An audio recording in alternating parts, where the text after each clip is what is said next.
شروع اللہ کے نام سے جو بڑا مہربان نہایت رحم والا ہے۔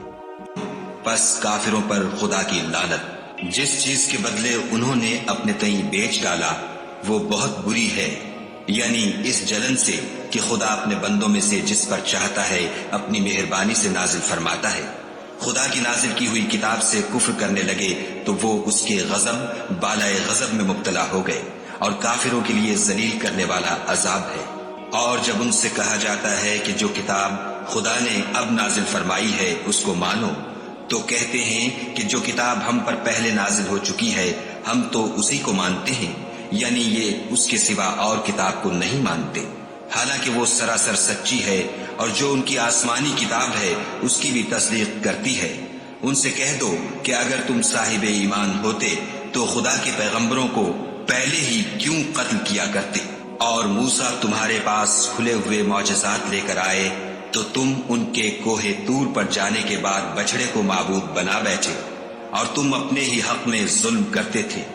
اور جب ہم نے تم لوگوں سے عہد واثق لیا اور کوہ طور کو تم پر اٹھا کھڑا کیا اور حکم دیا کہ جو کتاب ہم نے تم کو دی ہے اس کو زور سے پکڑو، اور جو تمہیں حکم ہوتا ہے اس کو سنو، تو وہ جو تمہارے بڑے تھے کہنے لگے کہ ہم نے سن تو لیا لیکن مانتے نہیں، اور ان کے کفر کے سبب بچڑا گویا ان کے دلوں میں رچ گیا تھا۔ اے پیغمبر ان سے کہہ دو کہ اگر تم مومن ہو تو تمہارا ایمان تم کو بری بات بتاتا ہے۔ کہہ دو کہ اگر آخرت کا گھر اور لوگوں یعنی مسلمانوں کے لیے نہیں اور خدا کے نزدیک تمہارے ہی لیے مخصوص ہے تو اگر سچے ہو تو موت کی آرزو تو کرو، لیکن ان اعمال کی وجہ سے جو ان کے ہاتھ آگے بھیج چکے ہیں یہ کبھی اس کی آرزو نہیں کریں گے، اور خدا ظالموں سے خوب واقف ہے۔ بلکہ ان کو تم اور لوگوں سے زندگی کے کہیں حریص دیکھو گے، یہاں تک کہ مشرکوں سے بھی۔ ان میں سے ہر ایک یہی خواہش کرتا ہے کہ کاش وہ 1000 برس جیتا رہے، مگر اتنی لمبی عمر اس کو مل بھی جائے تو اسے عذاب سے تو نہیں چھڑا سکتی، اور جو کام یہ کرتے ہیں خدا ان کو دیکھ رہا ہے۔ کہہ دو کہ جو شخص جبرائیل کا دشمن ہو اس کو غصے میں مر جانا چاہیے، اس نے تو یہ کتاب خدا کے حکم سے تمہارے دل پر نازل کی ہے، جو پہلی کتابوں کی تصدیق کرتی ہے، اور ایمان والوں کے لیے ہدایت اور بشارت ہے۔ جو شخص خدا کا اور اس کے فرشتوں کا اور اس کے پیغمبروں کا اور جبرائیل اور میکائیل کا دشمن ہو تو ایسے کافروں کا خدا دشمن ہے۔ اور ہم نے تمہارے پاس سلجھی ہوئی آیتیں اس سال فرمائی ہیں، اور ان سے انکار وہی کرتے ہیں جو بد کردار ہیں۔ ان لوگوں نے جب جب خدا سے عہد واثق کیا تو ان میں سے ایک فریق نے اس کو کسی چیز کی طرح پھینک دیا۔ حقیقت یہ ہے کہ ان میں اکثر بے ایمان ہیں۔ اور جب ان کے پاس خدا کی طرف سے پیغمبر آخر الزماں آئے اور وہ ان کی آسمانی کتاب کی تصدیق بھی کرتے ہیں تو جن لوگوں کو کتاب دی گئی تھی ان میں سے ایک جماعت نے خدا کی کتاب کو پیٹھ پیچھے پھینک دیا، گویا وہ جانتے ہی نہیں، اور ان ہزلیات کے پیچھے لگ گئے جو سلیمان کے عہد سلطنت میں شیاطین پڑھا کرتے تھے۔ اور سلیمان نے مطلق کفر کی بات نہیں کی بلکہ شیطان ہی کفر کرتے تھے کہ لوگوں کو جادو سکھاتے تھے، اور ان باتوں کے بھی پیچھے لگ گئے جو شہر بابل میں 2 فرشتوں یعنی ہاروت اور ماروت پر اتری تھیں، اور وہ دونوں کسی کو کچھ نہیں سکھاتے تھے جب تک یہ نہ کہہ دیتے کہ ہم تو ذریعہ آزمائش ہیں، تم کفر میں نہ پڑو۔ غرض لوگ ان سے ایسا جادو سیکھتے جس سے میاں بیوی میں جدائی ڈال دیں، اور خدا کے حکم کے سوا وہ اس جادو سے کسی کا کچھ بھی بگاڑ نہیں سکتے تھے، اور کچھ ایسے منتر سیکھتے جو ان کو نقصان ہی پہنچاتے اور فائدہ کچھ نہ دیتے، اور وہ جانتے تھے کہ جو شخص ایسی چیزوں یعنی سحر اور منتر وغیرہ کا خریدار ہوگا اس کا آخرت میں کچھ حصہ نہیں، اور جس چیز کے عوض انہوں نے اپنی جانوں کو بیچ ڈالا وہ بری تھی، کاش وہ اس بات کو جانتے، اور اگر وہ ایمان لاتے اور پرہیزگاری کرتے تو خدا کے ہاں سے بہت اچھا صلہ ملتا۔ اے کاش وہ اس سے واقف ہوتے۔ اے اہل ایمان، گفتگو کے وقت پیغمبر خدا سے رائنا نہ کہا کرو، انظر نہ کہا کرو، اور خوب سن رکھو، اور کافروں کے لیے دکھ دینے والا عذاب ہے۔ جو لوگ کافر ہیں، اہل کتاب یا مشرک، وہ اس بات کو پسند نہیں کرتے کہ تم پر تمہارے پروردگار کی طرف سے خیر و برکت نازل ہو، اور خدا تو جس کو چاہتا ہے اپنی رحمت کے ساتھ خاص کر لیتا ہے، اور خدا بڑے فضل کا مالک ہے۔ ہم جس آیت کو منسوخ کر دیتے یا اسے فراموش کرا دیتے ہیں تو اس سے بہتر یا ویسی ہی اور آیت بھیج دیتے ہیں۔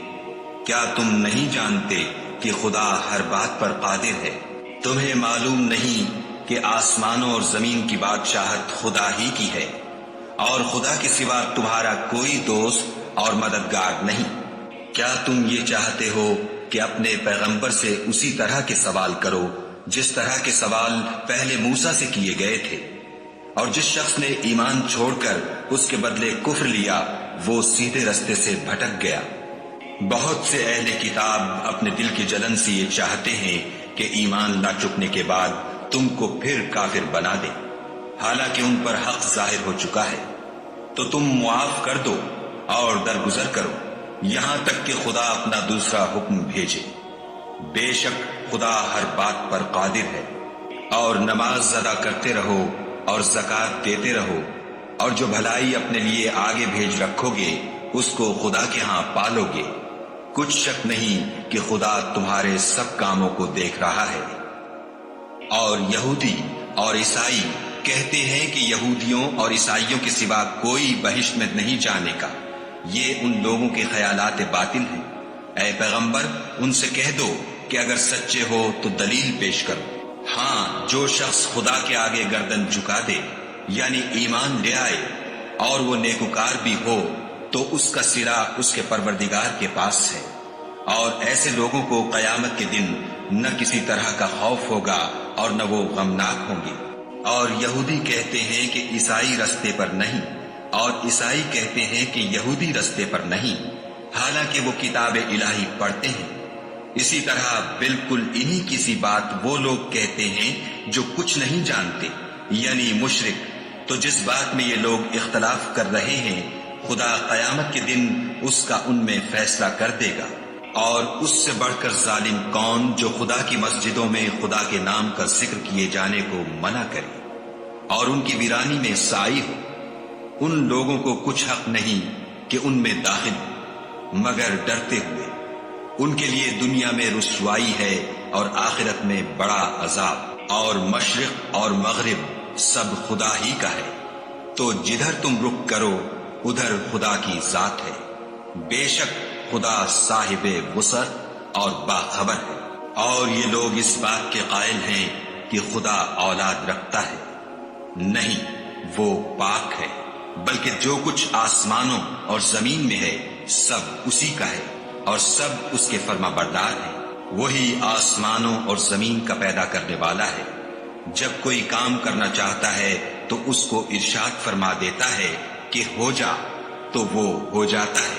اور جو لوگ کچھ نہیں جانتے، یعنی مشرک، وہ کہتے ہیں کہ خدا ہم سے کلام کیوں نہیں کرتا، یا ہمارے پاس کوئی نشانی کیوں نہیں آتی۔ اسی طرح جو لوگ ان سے پہلے تھے وہ بھی انہی کی سی باتیں کیا کرتے تھے۔ ان لوگوں کے دل آپس میں ملتے جلتے ہیں۔ جو لوگ صاحب یقین ہیں ان کے سمجھانے کے لیے ہم نے نشانیاں بیان کر دی ہیں۔ اے محمد صلی اللہ علیہ وآلہ وسلم، ہم نے تم کو سچائی کے ساتھ خوشخبری سنانے والا اور ڈرانے والا بنا کر بھیجا ہے، اور اہل دوزخ کے بارے میں تم سے کچھ پرسش نہیں ہوگی، اور تم سے نہ تو یہودی کبھی خوش ہوں گے اور نہ عیسائی، یہاں تک کہ ان کے مذہب کی پیروی اختیار کر لو۔ ان سے کہہ دو کہ خدا کی ہدایت یعنی دین اسلام ہی ہدایت ہے۔ اور اے پیغمبر، اگر تم اپنے پاس علم یعنی وحی خدا کے آ جانے پر بھی ان کی خواہشوں پر چلو گے تو تم کو عذاب خدا سے بچانے والا نہ کوئی دوست ہوگا نہ کوئی مددگار۔ جن لوگوں کو ہم نے کتاب عنایت کی ہے وہ اس کو ایسا پڑھتے ہیں جیسا اس کے پڑھنے کا حق ہے۔ یہی لوگ اس پر ایمان رکھنے والے ہیں، اور جو اس کو نہیں مانتے وہ خسارہ پانے والے ہیں۔ اے بنی اسرائیل، میرے وہ احسان یاد کرو جو میں نے تم پر کیے، اور یہ کہ میں نے تم کو اہل عالم پر فضیلت بخشی۔ اور اس دن سے ڈرو جب کوئی شخص کسی شخص کے کچھ کام نہ آئے، اور نہ اس سے بدلہ قبول کیا جائے، اور نہ اس کو کسی کی سفارش کچھ فائدہ دے، اور نہ لوگوں کو کسی اور طرح کی مدد مل سکے۔ اور جب پروردگار نے چند باتوں میں ابراہیم کی آزمائش کی تو وہ ان میں پورے اترے۔ خدا نے کہا کہ میں تم کو لوگوں کا پیشوا بناؤں گا۔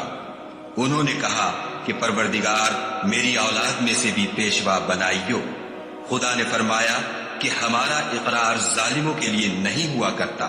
اور جب ہم نے خانہ کعبہ کو لوگوں کے لیے جمع ہونے اور امن پانے کی جگہ مقرر کیا اور حکم دیا کہ جس مقام پر ابراہیم کھڑے ہوئے تھے اس کو نماز کی جگہ بنا لو، اور ابراہیم اور اسماعیل کو کہا کہ طواف کرنے والوں اور اعتکاف کرنے والوں اور رکوع کرنے والوں اور سجدہ کرنے والوں کے لیے میرے گھر کو پاک صاف رکھا کرو۔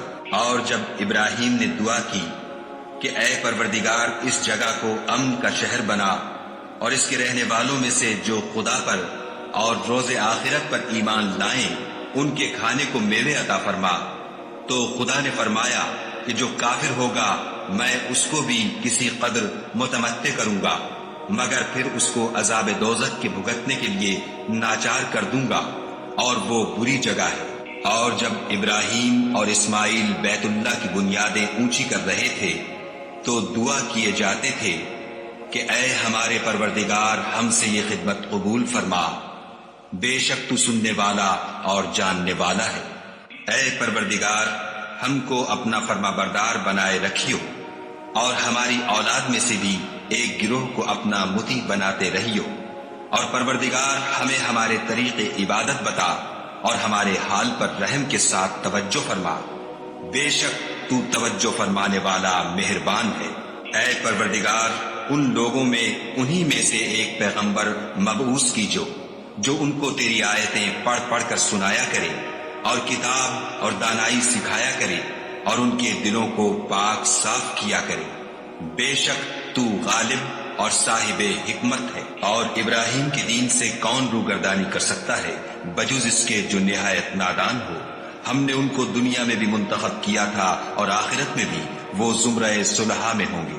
جب ان سے ان کے پروردگار نے فرمایا کہ اسلام لے آؤ تو انہوں نے عرض کی کہ میں رب العالمین کے آگے سر اطاعت خم کرتا ہوں۔ اور ابراہیم نے اپنے بیٹوں کو اسی بات کی وصیت کی، اور یعقوب نے بھی اپنے فرزندوں سے یہی کہا کہ بیٹا خدا نے تمہارے لیے یہی دین پسند فرمایا ہے تو مرنا تو مسلمان ہی مرنا۔ بھلا جس وقت یعقوب وفات پانے لگے تو تم اس وقت موجود تھے جب انہوں نے اپنے بیٹوں سے پوچھا کہ میرے بعد تم کس کی عبادت کرو گے، تو انہوں نے کہا کہ آپ کے معبود اور آپ کے باپ دادا ابراہیم اور اسماعیل اور اسحاق کے معبود کی عبادت کریں گے جو معبود یکتا ہے، اور ہم اسی کے حکم بردار